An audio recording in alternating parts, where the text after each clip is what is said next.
Alhamdulillah. Alhamdulillahirabbil alamin. Nahmaduhu wa nasta'inuhu wa nastaghfiruh.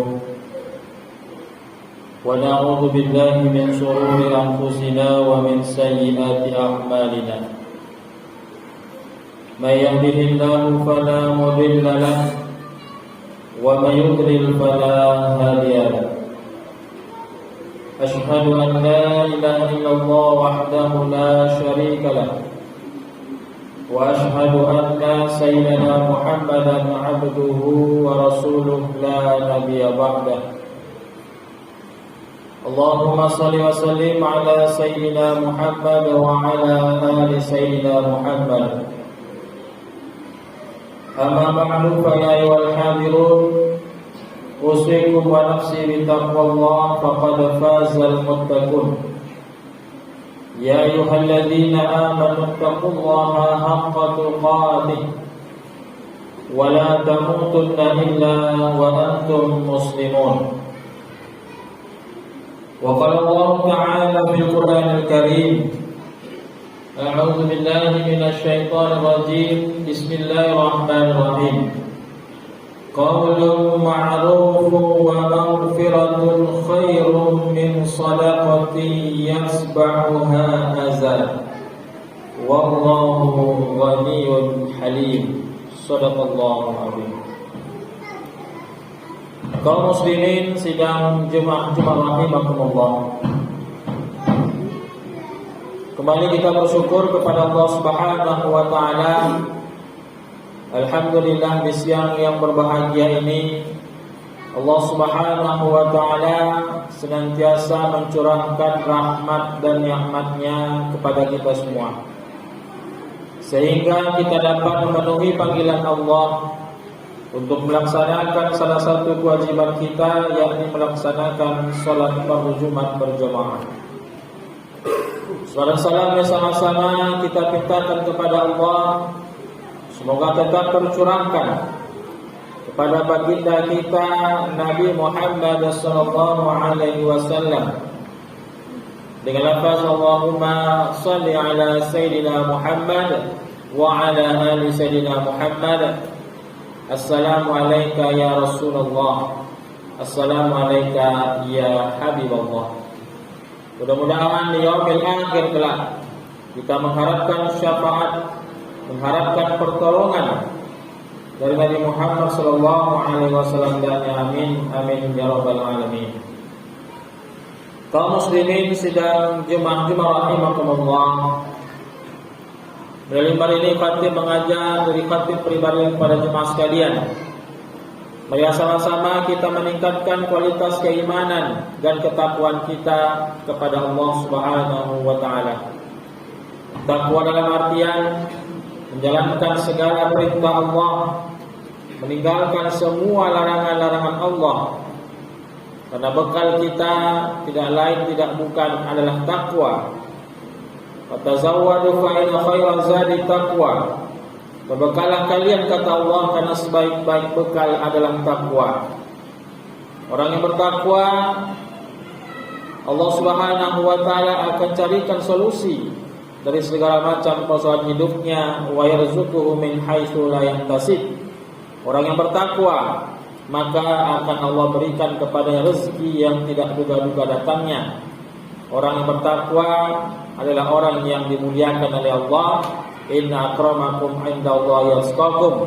Dan tentunya juga orang yang bertakwa di akhirat akan mendapatkan surga yang luasnya seluas langit dan bumi. Kaum muslimin sidang jemaah rahimakumullah. Adapun judul khutbah kita pada Jumat kali ini, sebagaimana telah ditetapkan oleh ini Kota Pekanbaru, adalah etika komunikasi dalam Islam. Kaum muslimin sidang jemaah rahimakumullah. Komunikasi adalah suatu aktivitas manusia yang mana aktivitas itu saling berinteraksi antara satu dengan yang lainnya. Maka konsep daripada komunikasi itu bukan hanya bagaimana cara berbicara, tapi juga kita harus mengetahui apa etika daripada berbicara tersebut. Maka dalam agama Islam, komunikasi itu adalah sesuatu yang sangat penting. Karena dengan kita berbicara, maka setiap perkataan kita itu pun menjadi pertanggungjawaban di akhirat kelak. Dengan perkataan seseorang bisa melukai orang lain. Dengan perkataan seseorang bisa memberikan nasihat kepada orang lain. Dengan perkataan juga seseorang bisa melaksanakan ibadah kepada Allah Subhanahu wa taala, seperti halnya bersyahadat maka butuh perkataan, dan juga dalam hal pernikahan maka diawali dengan perkataan. Kaum muslimin sidang Jumat rahimakumullah. Maka oleh karena itu perlu diketahui bahwasanya Allah Subhanahu wa taala tidak suka dengan kita sikap berlebih-lebihan dalam berbicara. Maka ketika kita berbicara, maka tentunya bicara itu didorong oleh motivasi dan juga didorong oleh keinginan yang baik. Bukan berbicara dengan hal-hal yang mengandung sesuatu yang dapat melukai hati orang lain. Bukan dengan berbicara mengeluarkan kata-kata kotor. Bukan dengan berbicara dapat memfitnah orang lain. Maka sekali lagi disampaikan bahwa setiap perkataan, setiap ucapan kita maka pun dicatat oleh malaikat dan nanti akan dimintai pertanggungjawaban oleh Allah Subhanahu wa taala. Kaum muslimin sidang Jumat rahimakumullah. Maka ketika kita ingin melaksanakan suatu komunikasi dengan orang lain, maka perlu ada etikanya.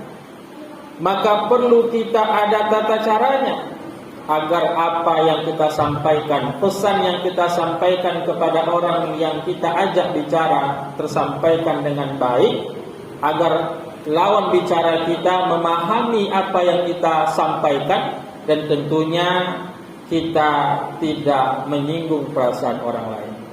Maka komunikasi dalam Islam itu notabene fokusnya adalah bagaimana kita mendakwahkan kepada orang lain.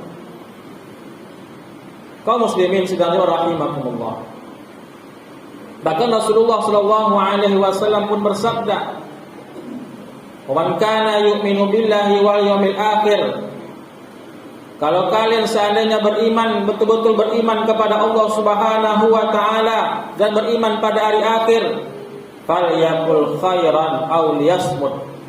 Maka katakanlah kata-kata yang baik. Kata-kata mengajak orang kepada jalan Allah, kata-kata yang dapat menenteramkan hati orang lain, kata-kata yang dapat menumbuh semangat ibadah orang lain. Tapi kalau seandainya yang kita katakan itu membuat orang lain tersinggung, membuat orang lain marah, membuat orang lain malu, maka hendaknya kata Nabi auliyasmut, maka lebih baik diam. Banyak orang berkelahi, banyak terjadi pembunuhan diawali dengan kata-kata, diawali dengan ucapan yang tidak pada tempatnya. Maka ada seorang membunuh orang lain karena hal sepele, karena hal diejek, karena hal dihina.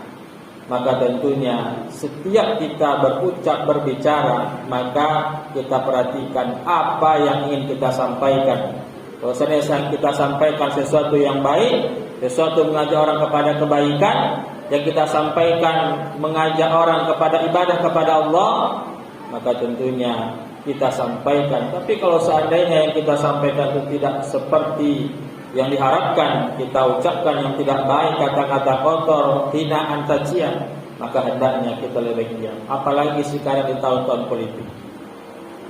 Di tahun-tahun politik, di media sosial banyak kata-kata yang mungkin menjatuhkan orang lain. Banyak kata-kata yang menimbulkan fitnah. Banyak kata-kata yang menimbulkan permusuhan satu dengan yang lainnya. Maka hendaknya kita selektif dengan memilih hal-hal dan berita-berita, sehingga apa yang kita sampaikan betul-betul benar faktanya, bukan mengambil sana mengambil sini, kita kirim, kita share. Tentunya itu pun apa yang kita share kalau tidak benar, maka kita sudah berbohong, kita sudah berdusta, dan kita sudah memfitnah orang lain. Kaum muslimin sidang Jumat rahimakumullah. Maka oleh karena itu dalam Islam ada setidaknya 6 prinsip, ada hendaknya 6 etika dalam kita berkomunikasi, dan 6 prinsip itu Allah tuangkan dalam Al-Quran.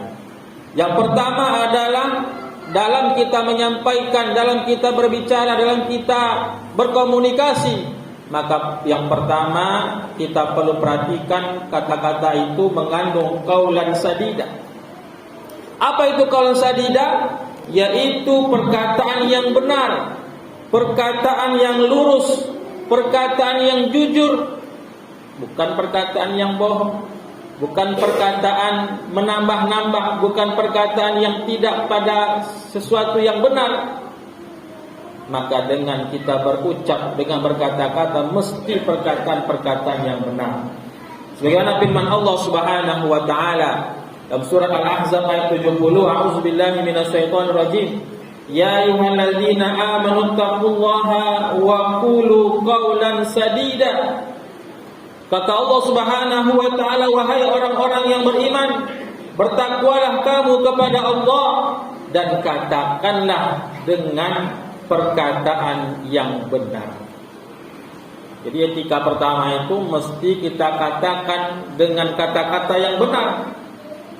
Maka dalam ayat ini ada 2 hal yang Allah perintahkan kepada kita. Yang pertama adalah bahwa kita diperintahkan oleh Allah untuk bertakwa kepada Allah, melaksanakan semua perintah Allah, meninggalkan semua larangan-larangan Allah.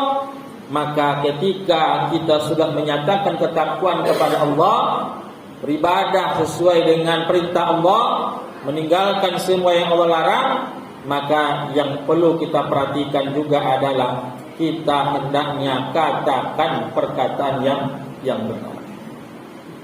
Maka Allah Subhanahu wa taala akan menghisab setiap perkataan yang kita ucapkan. Walaupun lidah ini tidak bertulang, maka sejatinya dia lebih keras daripada tulang. Walaupun seandainya lisan ini tidak tajam, setajam pisau, tapi ketika lidah ini kita sudah sampaikan sebuah kebatilan, menghina orang, maka tentunya orang yang kita zalimi dengan kata-kata kita membekas dalam hatinya. Maka ketika luka oleh pedang dapat diobati, namun sebaliknya luka karena lisan kita maka takkan bisa terobati, sulit untuk mengobati. Maka pilihlah kata-kata yang baik, perkataan-perkataan yang benar. Kaum muslimin sidang Jumat rahimakumullah. Yang kedua, etika kita dalam berkomunikasi dalam Islam, sebagaimana disebutkan dalam Al-Quran, bahwa perkataan kita mesti dengan qaulan baligha. Apa itu qaulan baligha? Yaitu perkataan yang membekas pada jiwa, tepat sasaran, sehingga apa yang kita sampaikan itu betul-betul sebuah nasihat, betul-betul sebuah ajakan, betul-betul sebuah pengaruh yang baik kepada lawan bicara kita. Jangan kita berbicara hanya untuk menghabiskan waktu saja. Duduk di kedai kopi, duduk di tempat-tempat yang ramai, kita bicara tapi tak ada hasilnya. Kita ngomong tapi tidak tahu apa yang kita ngomongkan. Ke sana ke sini, selewar sana selewar sini. Tapi intinya tidak kita dapatkan dengan kata-kata itu. Sehingga apa yang hendak kita sampaikan tidak tercapai, hanya menghabiskan waktu sia-sia. Maka orang yang beriman itu adalah orang yang meninggalkan perkara-perkara yang sia-sia. Tapi sampaikanlah sesuatu itu yang membekas, yang artinya kita mengajak saudara-saudara kita untuk bagaimana mereka didakwahkan untuk supaya mendekatkan diri kepada Allah Subhanahu wa taala. Sebagaimana firman Allah Subhanahu wa taala dalam surah An-Nisa ayat 3, a'udzubillahi minasyaitonir rajim. Ulaikal ladzina ya'lamu Allahu ma fi qulubihim fa'rid anhum wa'azim wa qul lahum fil anfusihim qaulan baligha.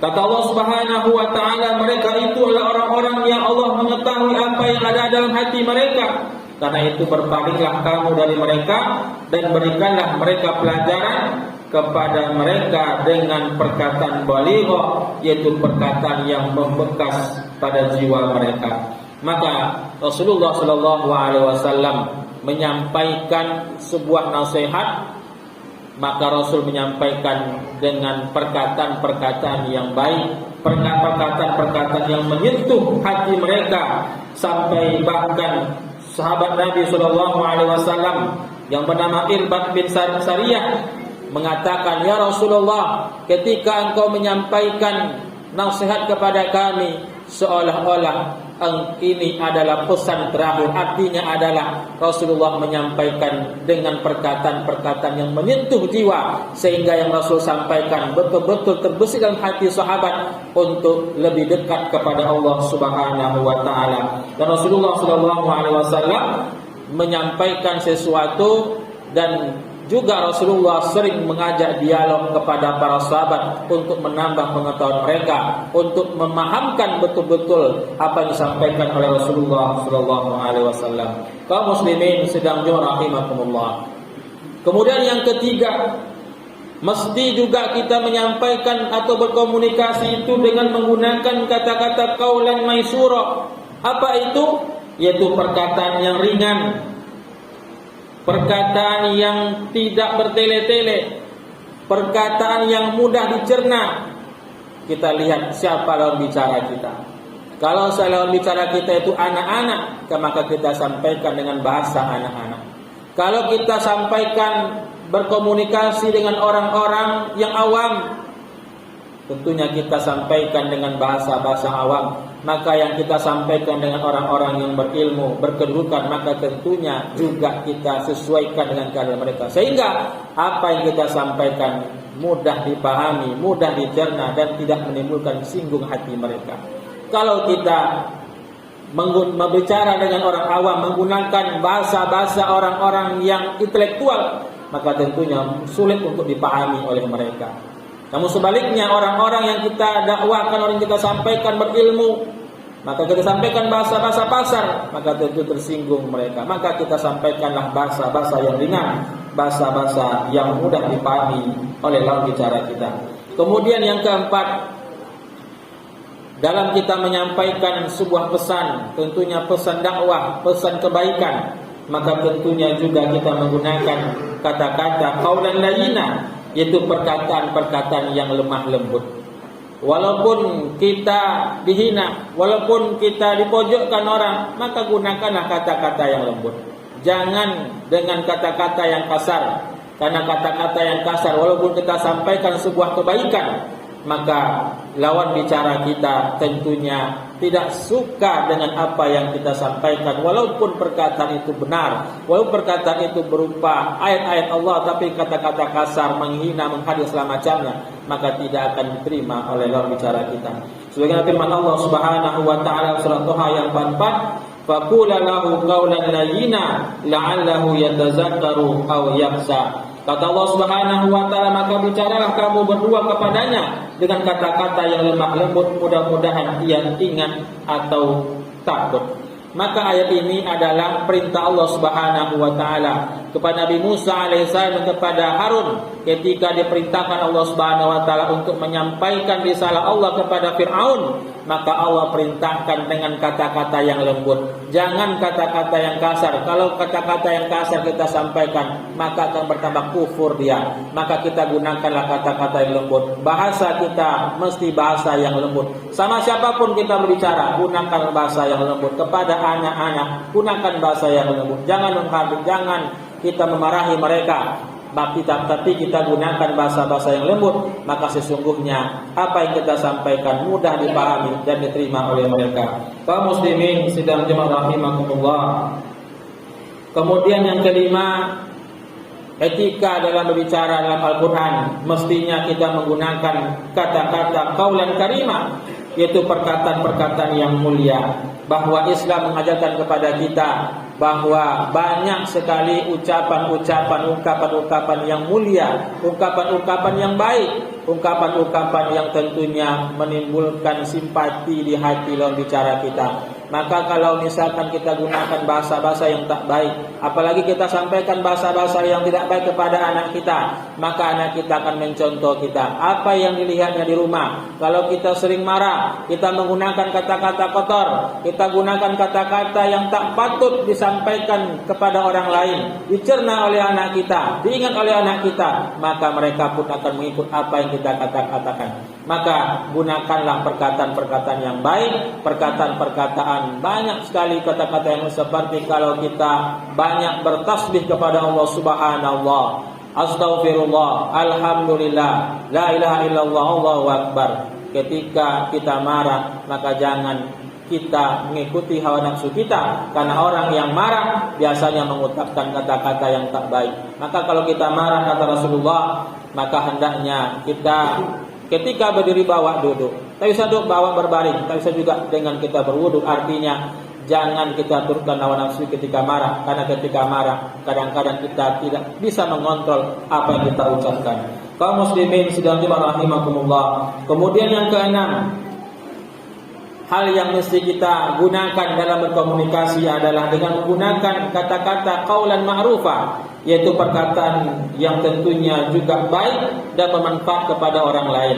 Maka yang kita sampaikan mesti bermanfaat. Maka ketika bermanfaat kepada orang lain, ilmu yang kita ajarkan diamalkan oleh orang itu, maka kita mendapatkan pahala. Disampaikan lagi pada orang lain, maka tentu juga kita mendapatkan pahala. Pahala tak mengalir kepada kita, dengan bahkan kita sudah meninggal dunia, perkataan yang baik, perkataan pengajaran, ilmu yang kita berikan, tentunya juga itu membuahkan pahala kepada kita, bahkan ketika meninggal dunia. Namun sebaliknya, kita ajarkan, kita sampaikan perkataan-perkataan yang tidak baik, diamalkan oleh orang, maka kita mendapatkan dosa. Bahkan ketika meninggal dunia pun kita mengedosanya ketika kita sudah berada di alam barzakh. Kaum muslimin sedang rahimakumullah. Maka oleh karena itu, dalam berkomunikasi kepada orang lain, maka mesti kita dahulukan untuk mengajak kepada kebaikan. Kita sampaikan hal-hal yang bagaimana kita bisa mendekatkan diri kepada Allah Subhanahu wa taala.